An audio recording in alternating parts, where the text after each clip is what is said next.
수원에서 예, 어떤 게 있습니까? 지금 제가 아까 예측했듯이 우리 문석진 구청장님이 그 하고 싶은 말씀이 많았는데 잠깐 사이에 예, 그 진행하시면서 서대문의 사례를 얘기해 주셨어요. 사실은 지금 한국판 뉴딜 중에 하나인 휴먼 뉴딜의 그 핵심적 그 구체성 있는 사업을 또 제안해 주셨고 상당히 관심을 끌을 거라고 생각합니다. 그게 이제 일자리 뉴딜하고 관련돼 있는데 저는 그 지금 계속 얘기 나왔듯이 지방 정부가 왜 이슈를 선도하고 이번 코로나 전국에 효과적인 대응을 했는가? 단순합니다. 중앙 정부는 하나고 광역은 17개고 기초는 226개입니다. 기초가 서로 경쟁하는 것을 광역이 따라오기 어렵고요. 광역이 서로 경쟁하는 것을 중앙 정부가 도저히 따라올 수 없습니다. 특히나 중앙 정부는 현장을 갖고 있지 않아요. 그래서 한 발 늦고 그리고 늘 뒷북을 칠 뿐만 아니라 정책의 효용성이 상당 부분 낮아집니다. 이것을 효과적으로 소통하는 구조를 만드는 것이 이후의 과제여서 지금 분권이라는 얘기를 계속 하게 되는 거거든요. 아까 그 안 시장님이 좋은 사례를 많이 얘기했지만 또 두 분이 생태 전환과 또 지방 정부가 이렇게 유효성을 발휘하는 이유에 대해서는 상당 부분 공감했으리라고 생각합니다.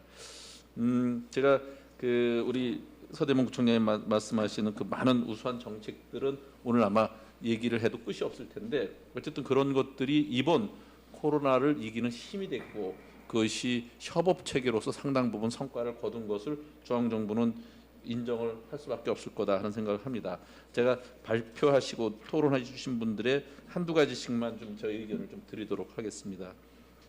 안 시장님이 발표하신 대중교통의 사회적 거리 두기를 위해서 노선버스 외에 전세버스를 투입했다. 상당히 신선하죠. 중앙정부 누구도 상상하지 못한 일입니다. 이게 현장에서 나오는 창의성 있는 행정이라고 생각해서 사실은 그 만원 버스에서 누구 하나 확진되면 그건 그야말로 큰 일인데 이런 것들도 상당히 눈여겨볼 만하다는 생각이 들었고요. 그 아까 블랙스완 얘기를 정 교수님 하셨어요. 저는 일어날 확률이 매우 적지만 엄청난 충격과 비용을 치르게 하는 사건이죠.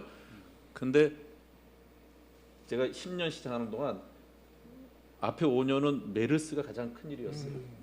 그래서 그때 봄철 이때 잠깐 행사가 멈춘 게 다인데 그 이후에 최근에 5년은요. 계절별로 제가 계획한 큰 행사를 반도 잘 못 치렀습니다.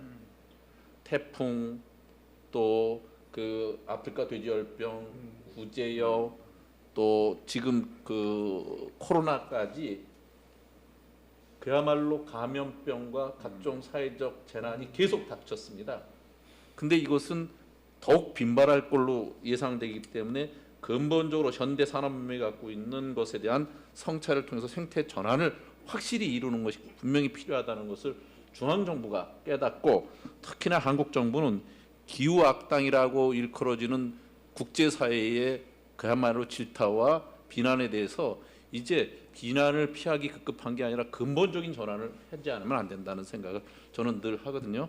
그런 측면에서 이번에 한국판 뉴딜로 그린 뉴딜이 나온 것에 대해서 사실 반갑기도 하지만 저는 또 한편 굉장히 우려됩니다. 왜냐하면 이것이 기후 위기로부터 비롯돼서 한국의 경제 운영 단위 또 근본적으로 그것이 지역으로부터 출발해야 되는 그 단위 그 생태 전환과 경제 전환의 패러다임이 바뀌지 않은 가운데 경제 대책 아니면 코로나의 그 위기를 극복하기 위한 하나의 수단으로서 던져지는 한 이게 꼭 아까 정 교수님이 그 지적한 그런 문제를 그대로 우리가 답습할 가능성이 크기 때문에 굉장히 우려된다는 거예요.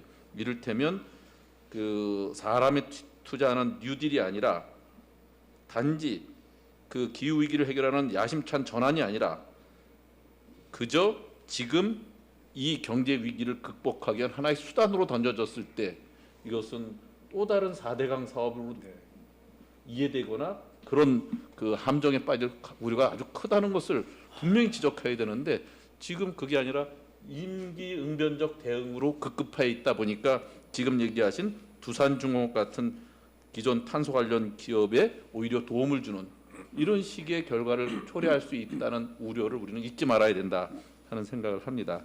하여튼 거기에 우리 이관호 박사님이 말씀하신 것 중에 그 기본소득과 재난지원금에 대한 것이 실제로는 지금 기본소득이라는 용어는 용어에 부합하는 정책이 아닌데 이미 용어가 그렇게 굳어졌어요. 그리고 이것을 극복하기 위해서 여러 가지 논쟁이 붙지만 이제 이것이 코로나 전국 때문에 용인된 것이라면 지금부터는 본격적인 우리 사회의 복지 패러다임에 대한 또 실제적으로 위기 시의 경제 대책으로서 또 복지 국가를 지향하는 과정 속에 우리가 분명히 짚고 넘어가야 될, 그래서 이번에 한번 제대로 이런 것을 한번 우리 사회에 화두로 던져서 본격적으로 논의를 해야 될 이럴 때가 아닌가 하는 말씀을 드리겠습니다.